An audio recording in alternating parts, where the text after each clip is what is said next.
Hello, everyone. Thank you for joining us today. We're very excited today to talk to Fabio Vitali, who is the Vice President of Marketing for Sofidel North America.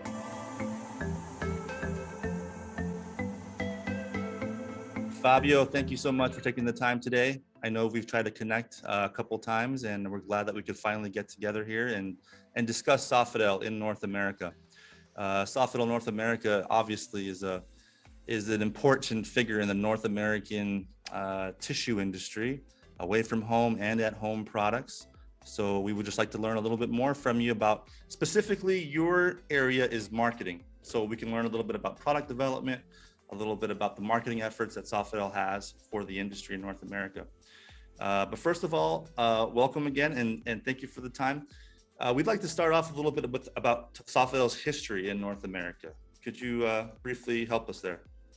Well, thank you, Brian, for hosting me in this, and this is a great opportunity for me to talk about the progresses that we're making in North America. As an Italian company, we are the 5th largest paper manufacturer worldwide, and more recently, I would say in our history, we have been investing money in North America. Everything started in 2012 when Sofidel acquired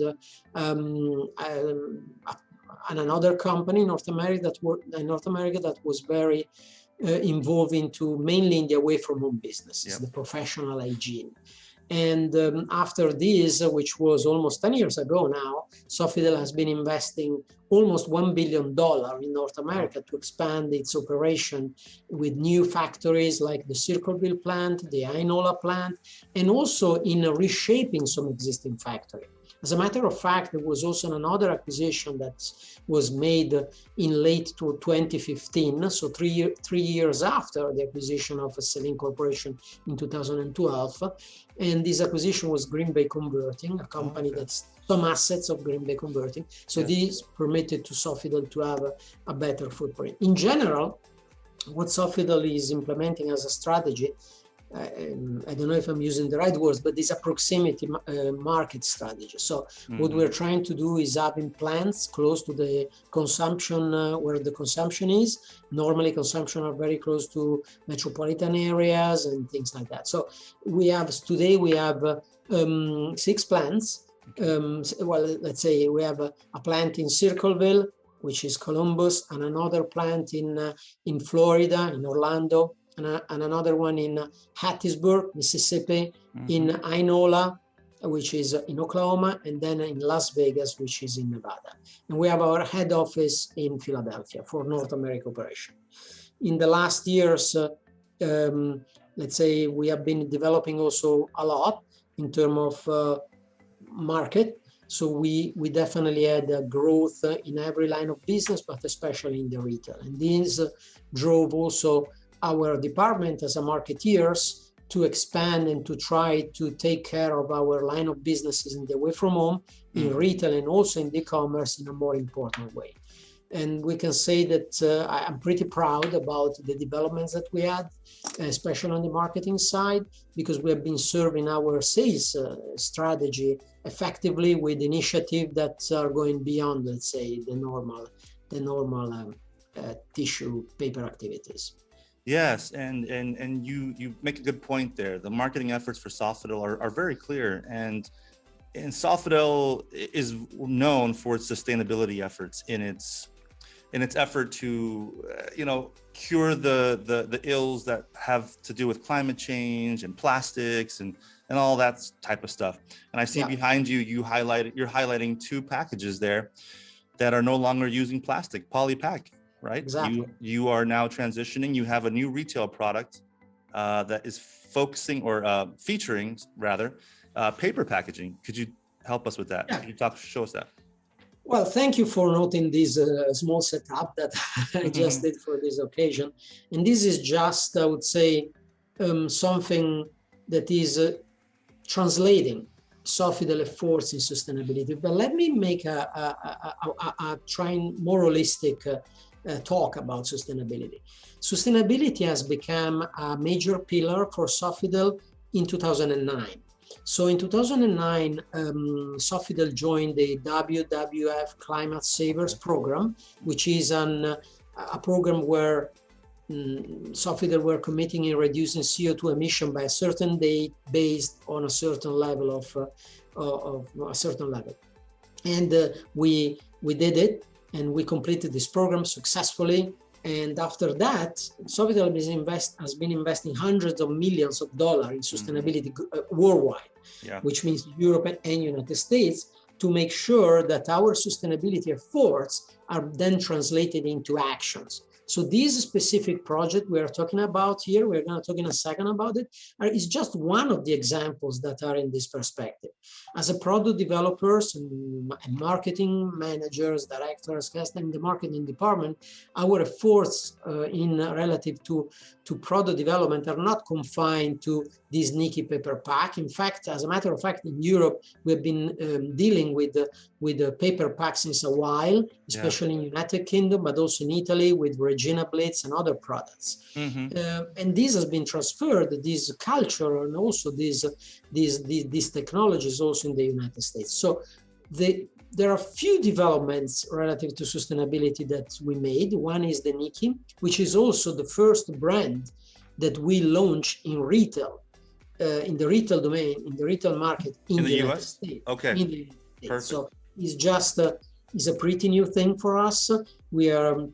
This product will be soon available on Amazon. They are available on Wegmans, and they will possibly be available on other retail store. We think that these type of products are really interesting for a couple of generations, X and Y especially, which are the millennials, and in the future probably for the generation Z. But Niki development has not been the only one. As you can see here on the bottom of Niki, there is this other small business initiative that we are running within the PaperNet brand, which is another plastic-free, is even written in the packaging here, plastic-free packaging. It is an initiative that is addressing the contamination of the plastic pollution and the problem in the water that we're experiencing across the globe. And these new products are products that are designed for small business and also will be available online soon. But let me say another thing. Yes. One of the most astonishing things that we did, and this is also very recent, we just completed the development of another very specific thing, which is called high-tech Cs. So within our high-tech Cs, within our PaperNet portfolio, we also have dispensers. I launched myself dispenser in Europe. We have our molds and everything. But recently we developed the dispenser that we are training in the United States are not made on the typical ABS polyethylene plastic. Yes, okay. They are made of ocean plastic. So the debris that is coming from the ocean, more specifically fish nets, are taken away from the seas, right? And they are reprocessed, and we use that to manufacture dispensers. So as a matter of fact, these are the most sustainable dispensers you can find in the market because they are coming from ocean plastic. There are other technologies like that in the market, but are more in bottles and things like that from some of other very great companies that are populating America. But these are initiatives that are more in the products side. There are also other initiatives in the let's say PR or events side. I find that very interesting that the fishnet recycling to make your dispensers. That is very important at the scale that Sofidel operates on, because the sheer volume of dispensers that you must have within the industry, that really does make a difference, right? And how cool to feature that as one of your, let's call it a selling strategy, that it is truly a sustainable product for the industry. I mean, kudos. These efforts, as you call it before, are for a very simple reason. We have a commitment.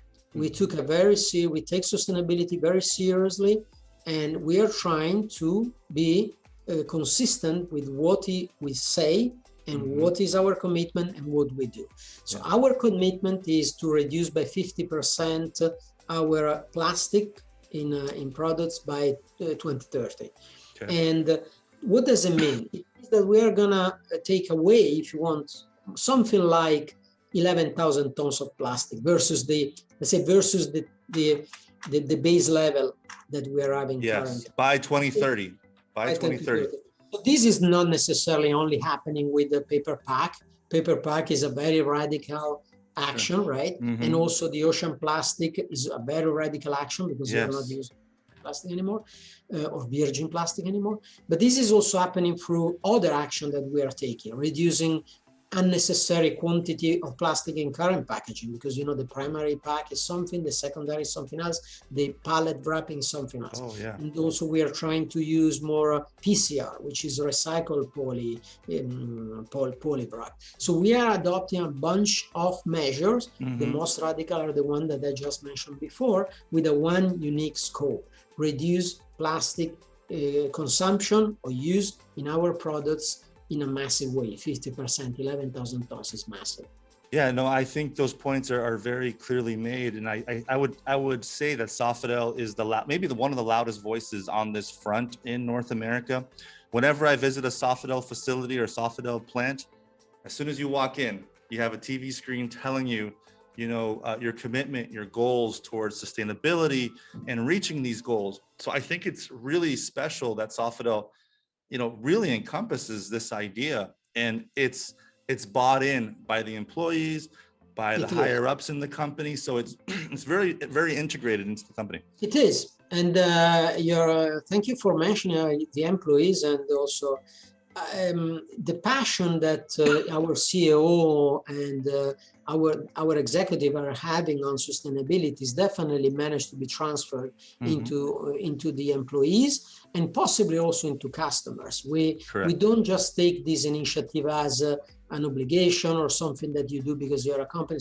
Everybody's talking about sustainability. We take it because we really believe, and with actionable follow-up. One of the other thing that, for example, we did relative to involvement, right? So how do you product packaging, let's say, or product plastic dispenser and things, is more a customer, right? Thing. It's a relationship that you start to funnel this into. If you think about it, is between you, your distributor, and then the customers. The end user customer, correct. The customer, right? But there are other ways, right, to engage with the stakeholders, because there are, for example, we have in place a very important event every year. Now with the COVID, it was a little bit, but it's a sustainability award. Our procurement every year is running a sustainability award in the portfolio of suppliers. So it's amazing, I think. This is an initiative that is led by Andrea Piazzolla, which is our Chief Procurement Officer. And then another initiative that we did specific to America is a partnership with Ocean Conservancy. Ocean Conservancy is one of the most important American non-profit organization that is very committed to ocean preservation and water preservation. So we are a sponsor of Ocean Conservancy, and we are starting to cooperate with them. We are planning a major event of coastal cleanup next year. We were supposed to have it this year, but with the COVID surge, we were really forced to postpone it. And it's a shame, because I can tell you, Brian, that we had a lot of response from customers. There were important customers that I don't want to mention, but that were willing to attend. And if you think about, Brian, this is not anymore like going out for dinner or things like that, or a pleasant golfing out. This is about going in a coast and clean up from plastic. It's not very pleasant, but it's something that if you manage to transfer to customer will follow you. So we are, and also employees, because this kind of event is also open to employees. We are very committed on this. In Italy and Europe, we run few sponsorship with another organization called Plastic Free. They're based in Milan, Italy, and we sponsor one event, and we support it with the hats and things like that, and it was pretty successful. So yes, we are very proud about taking sustainability seriously. Yeah, and I think it's very gratifying to have your customers out there physically helping with the cleanup and seeing the difference it makes just to take one thing out of the water you know, that's very gratifying. So Yes, you have buy-in at that point when you have that. Yes. I think it's fascinating. You know what is interesting? So I tell you something No, that go I ahead, was not please. I was not thinking before, but I've been on vacation last week, and I went to a coast in the Atlantic parts of the Northeast, more or Yeah. less. And I have to be honest, myself and my daughter the sands was very clear. Wow. It was very, and I thought, why so clean? It's clean because they clean it, which is something that they don't do in Italy. Sure. So I don't even know if there is a perception in the United States about the gravity or the severity of pollution, because in the Mediterranean coast, there are two aspects that are impacting a lot. One, you see the plastic when you go to the beach. Sure. You see it. And because they don't clean it. They don't clean because even if it's public, they tend not to clean it. Oh, that's a cultural thing. The second is in the sea. When you swim, you know, the Mediterranean the water is pretty low, so you normally have your mask and you do some scuba diving.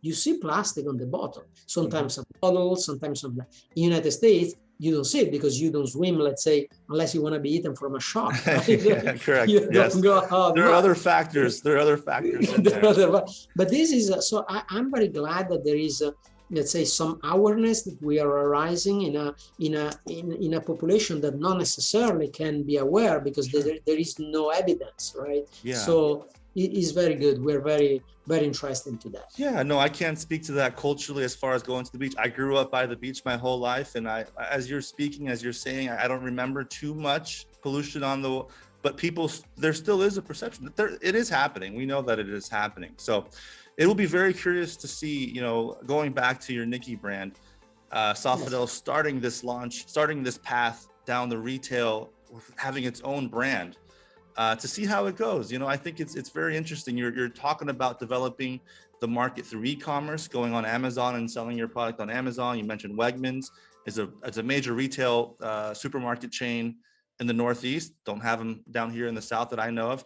I'm in Atlanta, but I think I'm excited to see the path that the product takes. Yeah, we are also very excited, and I have to admit that is a little bit early to correct to see numbers. I mean, our numbers are clearly good. I mean, it's a new product that has been, but there are certainly action that we need to take to support this development. People are not going to just buy. It's difficult to a shelf in a supermarket is pretty full of products. So this is something like you needed to support. We are discussing as we speak because we are talking about something very new. The first delivery probably has been like a month ago, something like that. In Amazon will be soon, but it's not yet.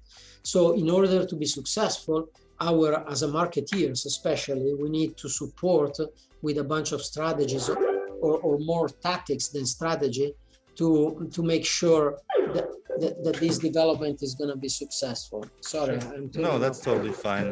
That happens. And you know, we are trying to embed action in the digital side, in the physical side. So for example, Gen X, which is I guess my generation, but I don't know if it's yours. I'm Gen X. Yeah, Gen X. Okay. You look younger. Actually, I'm a millennial. I'm right on the edge. You see? Yeah. So Gen X apparently, and I can see myself very much in that in this, are fan of coupons. So they use the digital tools, but for one unique scope, saving money. And I can tell you that I do that. So you want the best, but you want to pay the minimum price. So these Nikki products, and another characteristic we didn't discuss, is not just the paper pack. Inside those products, there is a fantastic NTT paper. So with the toilet tissue, that is the blue one, is as soft as national brands. I am not going to make names because it's not, you know, correct. People are aware. People are aware. Yes, but it is a very, very interesting price positioning. It's like around $5 per pack, which is competitive versus some national brands. But the softness of this Nikki tissue is definitely comparable to some national brands. On the towel side, which is the green one, still a paper pack, we use is a very nice, very absorbent two-ply towel, and is also a product that can compete with national brands. At the end of the day, in disposable products, what you need to do is a quick action of absorbing. So it's not necessarily true that the quantity of absorbent of water that can be absorbed by a towel is necessary. So the absorbency is enough to be in this national brand equivalent spectrum. So we're very happy about it. So it's a fantastic product, right?